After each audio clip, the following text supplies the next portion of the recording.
They had called it a surprise. Emma only realized the truth when she stood frozen just inside the entrance of the restaurant, her fingers clutching the strap of her worn-out handbag as if it were the only thing keeping her upright. The place glittered crystal chandeliers, soft piano music, men in tailored suits, women in dresses that probably cost more than her monthly rent. She didn't belong here. She knew at the moment. Every head turned, whispers followed, curious glances. A few smirks that were too sharp to be innocent. Emma swallowed hard and forced her feet to move forward. Just an hour earlier, she had been folding laundry in her tiny apartment, her 6-year-old son asleep on the couch beside her when her coworker Lily had called, voice buzzing with excitement. "Emma, you're always alone. You deserve one night for yourself," Lily had said. "We set you up on a blind date. He's special?" Emma had laughed nervously. "I can't afford a babysitter." "I'll pay," Lily insisted too quickly. "Just go. Trust me." Now Emma wished she hadn't. Her cheap blue dress suddenly felt tighter, thinner, louder than it had in her bedroom mirror. She smoothed invisible wrinkles as she searched the room for her date. Then she saw him. He sat alone near the window. Posture straight but relaxed, dark hair neatly styled, expression unreadable. His presence didn't demand attention, yet it commanded it anyway. The kind of man people noticed without knowing why. Alexander Reed. She recognized him instantly. Everyone did. CEO of Reed Industries, billionaire, one of the most powerful men in the city, and, according to gossip magazines, painfully lonely. Her heart dropped. This was a mistake. A cruel one. Emma turned halfway toward the door, panic rising, when his eyes lifted and met hers. There was no judgment there. No surprise. Just quiet curiosity. He stood, not rushed, not annoyed. He simply stood, as if he'd been waiting only for her. "Emma?"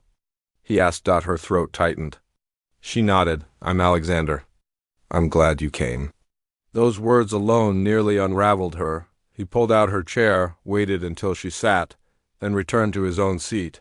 The waiter approached immediately, voice smooth, respectful until his gaze flicked to Emma and lingered a fraction too long. She opened the menu and closed it just as fast. The prices made her dizzy. "I'll just have water," she said softly. Embarrassed, Alexander didn't even glance at the menu. "I'll have water as well." She looked up, startled. "Are you sure?" she asked before she could stop herself. He smiled faintly. Very, at the table behind them, muted laughter broke out. Emma stiffened. She recognized those voices. Her coworkers. Lily, Mark, 2 others from the office. Her stomach sank. This wasn't generosity. This was entertainment. Conversation started slowly. Emma answered questions carefully, always measuring her words, afraid of sounding foolish. She told him she worked as a cleaner and did sewing on the side. She didn't mention the eviction notice tucked inside her bag. She didn't talk about skipping meals so her son could eat properly, but Alexander really listened. When she mentioned her son, his attention sharpened. "How old is he?" he asked. 6, Emma replied, her lips softening without permission. "He thinks the moon follows us when we walk." Alexander smiled, genuinely this time. "I used to think that too." She blinked. "Really? No one corrected me?" "I think they thought it was better to let me believe in something magic." Something warm stirred in her chest. Then the laughter behind them grew louder. "I can't believe this is actually happening," Mark said, not bothering to lower his voice. "This is better than I thought." Emma's face burned. Her hands trembled in her lap. Alexander noticed. "Is something wrong?" he asked quietly. She hesitated. Pride battled humiliation. Finally, she stood. "I'm sorry," she said, voice shaking but steady enough. "I didn't realize I was brought here as a joke." The restaurant went silent. Alexander stood slowly beside her. "A joke?" he repeated, his tone calm but dangerously controlled. Emma nodded, tears stinging her eyes. "They thought it would be funny to watch me embarrass myself." She expected him to look uncomfortable, to apologize politely, to sit back down. Instead, he turned toward the table of her coworkers. "Is that true?" he asked. Lily laughed nervously. "Oh, come on, Alex, it was just..." "Leave," Alexander said. "What?" Now, his voice wasn't loud. It didn't need to be. The manager hurried over, pale. Mr. Reed. Alexander took out his phone. I bought this restaurant 3 weeks ago, he said evenly. If they're still here in 60 seconds, I'll find new management. Shock rippled through the room. Emma stared at him, stunned. But instead of relief, something else filled her anger. She stepped forward. No, she said. Alexander turned to her. Surprised. I don't need this, she continued, her voice stronger now. I don't need them punished because of me. I already know who I am. She faced her coworkers. You thought I was desperate, she said quietly. But I came here because I believed someone wanted to know me. That's on me, not something to be ashamed of. Then she turned back to Alexander. And you don't need to rescue me. Silence followed for a long moment. He said nothing. Then he smiled, not the smile of a billionaire. Not the smile of a man in control, but the smile of someone who had just witnessed real strength. Then allow me to ask you something, he said gently. Would you like to leave with me?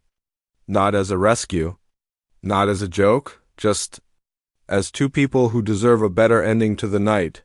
Emma searched his face. She didn't see pity. She didn't see arrogance. She saw loneliness that mirrored her own. I can't afford places like this, she said honestly. Good, he replied. Neither can I without it feeling empty. A quiet laugh escaped her before she could stop it. She nodded. As they walked toward the exit together. Emma didn't notice the way her coworkers stared in disbelief or the way Alexander's hand hovered near hers. Careful not to touch without permission, but she did feel something she hadn't felt in years. Hope. And she had no idea that this night meant to humiliate her. It was only the beginning of a story that would change both their lives forever. Emma didn't sleep that night. She lay on her narrow bed, staring at the cracked ceiling while the sounds of the city drifted through the thin window. Her son, Noah, slept beside her, one arm flung over his favorite stuffed dinosaur, breathing slow and even. Emma watched him for a long time, her heart aching with a mixture of fear and something dangerously close to happiness. She had walked out of that restaurant with a man who owned half the city. And yet, what unsettled her most wasn't Alexander's wealth. It was the way he had looked at her like she mattered. The next morning, reality returned quickly. Bills waited on the kitchen table. The eviction notice peeked out from under a stack of unpaid envelopes. Emma tucked it away before Noah could see. Mom, he said around a mouthful of cereal, you smiled in your sleep. She froze. I did? He nodded seriously. Like when I draw you pictures? Her chest tightened. Later that afternoon, as she stitched hems for a neighbor's dress, her phone buzzed. Unknown number. She almost ignored it. Almost. Double quotes. Emma. Alexander's voice came through, calm and warm. I hope I'm not calling at a bad time. No, she said quickly, then steadied herself. It's fine. I meant what I said last night, he continued. I'd like to see you again. Somewhere simple? Somewhere honest? She hesitated. I don't want favors. I'm not offering any, he replied. Just time. Against her better judgment, she agreed. They met at a small public park near her apartment. No suit, no driver. Just jeans, a sweater, and coffee in paper cups. Noah eyed him suspiciously from behind Emma's leg. This is Alexander, Emma said gently. The man I told you about. The lonely one? Noah asked bluntly. Alexander blinked, then laughed. Yes, that's me. Something shifted right then. Something easy. Days turned into weeks. Alexander didn't rush her. He didn't overwhelm her with gifts or promises. He showed up. He listened. He sat on the floor with Noah, building crooked towers of blocks and pretending not to be devastated when they fell. Emma tried to stay guarded. She reminded herself constantly that this couldn't last. Men like him didn't fall in love with women like her, but life had a way of complicating certainty. One evening, Alexander offered to walk her home. They stopped outside her building, the paint peeling, the lights flickering. I should go, she said quickly. Emma, he said softly. What are you afraid of? She looked away. That this ends the moment you see how hard my life really is. He didn't answer immediately. Then he said, I already see it? Her breath caught a week later. Everything unraveled. Emma returned home to find a notice taped to her door. Final eviction. 3 days. She sank to the floor, her back against the door, tears spilling freely. She hadn't told Alexander. She didn't want to. Pride, fear, shame, they all tangled inside her, but Noah noticed. Mommy, he whispered that night, are we going to lose our home? She hugged him tightly. No, she lied. I won't let that happen. The next day, she canceled plans with Alexander. Then again the day after, on the third day, he showed up anyway. She opened the door, panic flashing across her face. You shouldn't be here? He saw the packed bags, the empty shelves.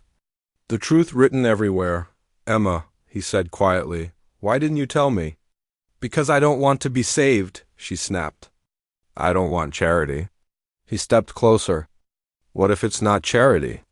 She shook her head. People always leave once things get ugly. His voice softened. I stayed. Before she could respond, the knock came again. The landlord. Emma froze. Alexander turned, listened, then did something she never expected. He stepped back. Tell him I'm your lawyer, he said calmly. She stared. What? Trust me? The eviction was halted temporarily. Legal technicalities. Time bought.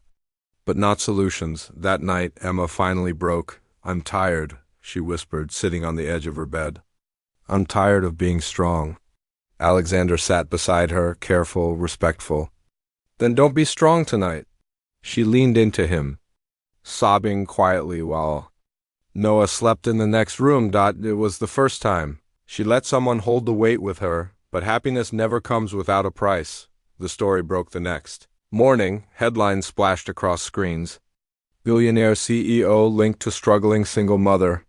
Photos of Alexander at the park. At her building. With Noah. The board panicked. This is a liability, one executive said. The press will destroy your image. Alexander stared at the screen, jaw tight. Then let them. Emma saw the news too. Fear settled deep, she called him. This is ruining your life. No, he said firmly. Losing you would. That night, he made a choice that stunned everyone. At a press conference meant to distance himself. Alexander did the opposite. I'm not ashamed, he said into the microphones. I admire her. She's stronger than anyone I know. And if caring about her cost me power, then maybe that power was never worth having. The board erupted. By morning, he was removed as CEO. Emma watched the news in disbelief. Guilt crushing her chest. She met him that evening, eyes full of tears. You gave up everything. He shook his head. No, I chose everything that mattered. Weeks passed. Life was quieter, harder, real. Alexander moved out of his penthouse. Not into her apartment, but close. Close enough, he took a role at a smaller company. Less money. More peace? One night, Noah looked up at him and asked, Are you lonely now? Alexander smiled softly. Not anymore. Emma watched them. Heart steady. The joke that was meant to break her had given her something she never expected. Not rescue. Not wealth. But love that stayed even when it cost everything.